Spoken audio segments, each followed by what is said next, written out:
Pag-ibig at pagsubok sa landas ni Prinsesa Magayon. Sa liblib na nayon ng Albay, nagningning ang kagandahan ng isang dalagang tinawag na Prinsesa Magayon. Anak siya ng datu, hinahangaan ng lahat, hindi lamang sa kanyang pisikal na anyo, kundi pati na rin sa kanyang mabuting puso. Isang araw, dumating ang isang prinsipe mula sa malayong kaharian. Sa unang pagkikita pa lamang, nag-usbong ang isang di maipaliwanag na damdamin sa pagitan ni Prinsesa Magayon at ng prinsipe. Ang kanilang pagkikita ay tila isang pahiwatig ng tadhana. Hindi nagtagal, sinubok ng kapalaran ang kanilang pagmamahalan. Sa gitna ng liwanag at dilim, kinailangan nilang harapin ang mga pagsubok na tila ba naglalayong paghiwalayin sila. Ngunit sa bawat hamon, lalo lamang tumibay ang kanilang pag-iibigan. Sa kanilang pagmamahalan, isang malaking hadlang ang kanilang naranasan, ang pader ng tradisyon at mga paniniwala ng kanilang mga angkan. Ang kanilang pag-iibigan ay labag sa mga umiiral na kautusan at inaasahang asal sa kanilang lipunan. Sa kabila ng mga pagsubok, hindi nawala ng pag-asa si Prinsesa Magayon at ang prinsipe. Patuloy silang naghahanap ng liwanag sa gitna ng mga pagsubok, naniniwala sa kapangyarihan ng kanilang pagmamahalan na lagpasan ang lahat ng hadlang. Sa pagdating ng prinsipe, isang pag-ibig ang sumibol na agad kinontra ng mga magulang ni Magayon. Ang kanilang pagtutol ay bunga ng matagal ng hidwaan sa pagitan ng kanilang kaharian at ng pinagmulan ng prinsipe. Ito ang unang hamon na kinaharap ng kanilang pagmamahalan, isang hadlang na nag-uugat sa makalumang tradisyon at dibisyon.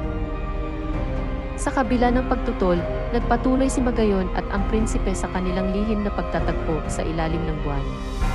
Ang kanilang pagmamahalan ay lalo lamang tumindi sa bawat gabing sila'y nagkikita, palihim na pinapanday ang kanilang pagsasama sa ilalim ng kumikinang na mga bituin. Ngunit, isang liham ng pagmamahal ang hindi nabasa, na sana'y magpapatibay palalo sa kanilang relasyon.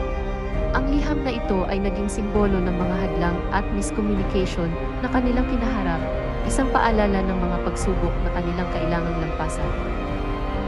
Sa kabilang banda, ang kaaway ay may balak na paghasik ng lagim. Isang tusong plano ang inilatag upang paghiwalayin ang dalawang nag-iibigan at upang mas lalong lumala ang hidwaan sa pagitan ng kanilang mga kaharian.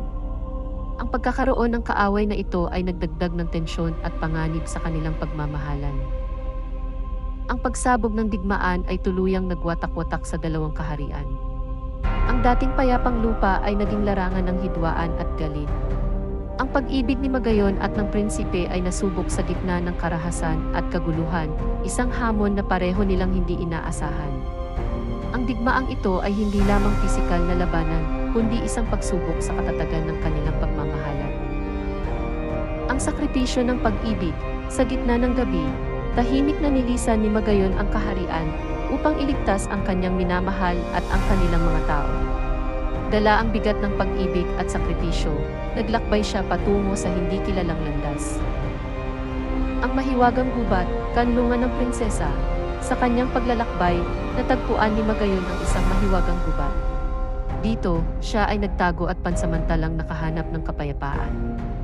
Ang gubat ay nagsilbing kanlungan para sa kanyang pagod na katawan at kaluluwa.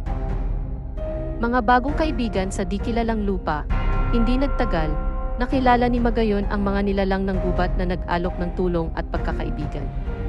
Sa kabila ng kanilang pagkakaiba, nagkaisa sila sa layunin na tulungan si Magayon sa kanyang mga pagsubok.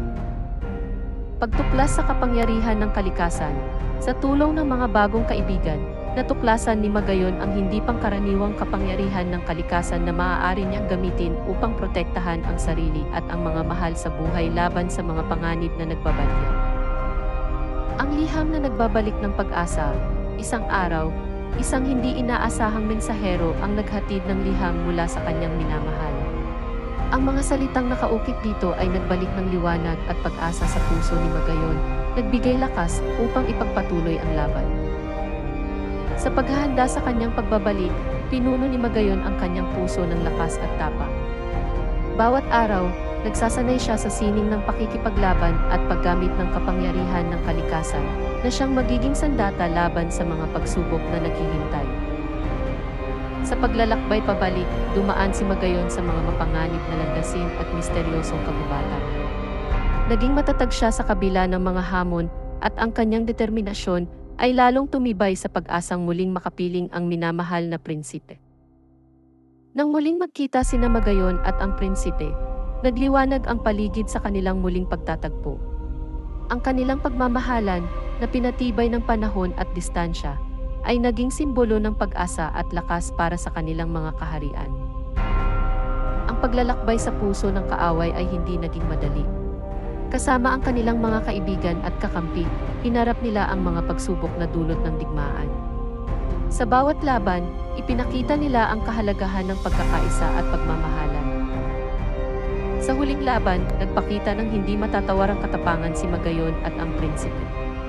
Sa tulong ng kapangyarihan ng kalikasan at pag-ibig, napalaya nila ang kanilang pagmamahalan mula sa kuko ng kaaway at nagdulot ito ng kapayapaan sa kanilang mga kaharian. Sa wakas, ang dalawang kaharian na matagal nang nag-aalitan ay natutong magkaisa dahil sa dakilang pag-ibig ni Prinsesa Magayon at ng prinsipe.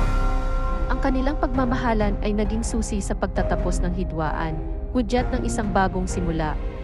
Ang bawat sulok ng kaharian ay napuno ng pag-asa at kagalakan, na tila bagong liwanag ang sumilay sa kanilang landas. Ang alamat ni Magayon at ang prinsipe ay naging simbolo ng walang hanggang pagmamahal na lumagpas sa mga pagsubok at hadlang. Ang kanilang kwento ay humabi ng isang makapangyarihang paalala sa lahat na ang pag-ibig, sa kabila ng lahat, ay maaaring magbuklod ng mga puso at magpapalaya sa diwa ng pagkakaisa. Sa bawat pagkukwento ng kanilang alamat, isang bagong pangako ng pag-asa at pagmamahal ang muling isinisilang sa puso ng bawat nakikinig.